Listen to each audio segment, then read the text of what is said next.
ពីមួយវគ្គទៅមួយវគ្គតាក់ទងទៅនឹងបញ្ញាក្អែក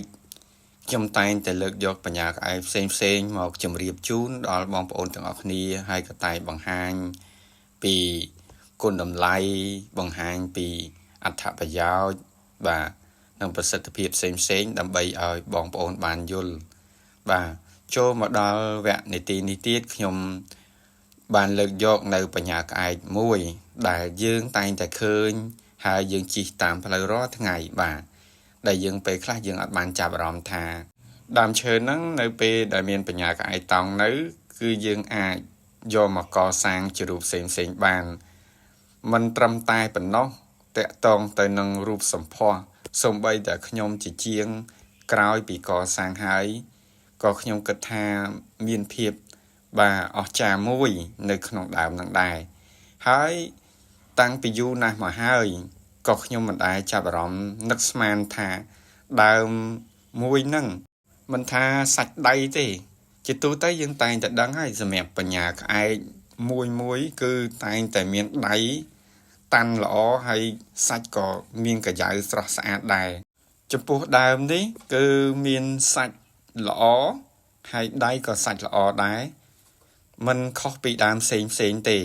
ប៉ុន្តែនៅពេលដែលយើងបានខាត់សម្អាតដុសសម្អាតថែទាំដោយប្រេងមកគឺសម្រស់គឺខុសគេបាទអានឹងសម្រាប់ខ្ញុំឆ្លាក់ឲ្យខ្ញុំផ្ទាល់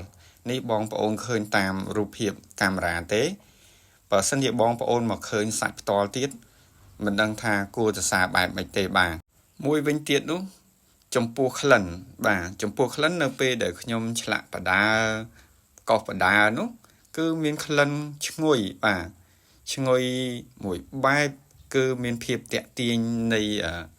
ការចាប់អារម្មណ៍យើងទៅលើក្លិនឈើហ្នឹងបាទយើងតែងតែដឹងហើយថាក្លិនម្រះព្រៅក្អូបបាទមានក្លិនក្អូបប្រហើក្លិនដើមអីសេផ្សំស្រាច់មានក្លិនក្អូបក្លិនច័ន្ទបាទក៏មានក្លិនក្អូប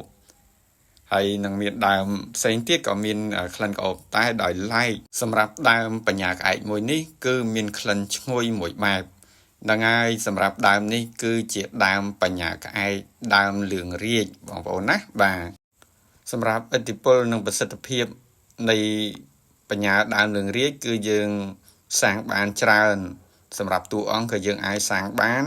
សម្រាប់រូបទេវៈក៏យើងអាចសាងបានតួយ៉ាងដូចជារូបខ្ញុំឆ្លាក់ឲ្យនេះគឺជារូបលោកគ្រូប្រពឹស្នការបាទដែលជារូបសម្ដេចព្រះគ្រូនៃជាងទាំងអស់ឲ្យតែជាងបងប្អូនណា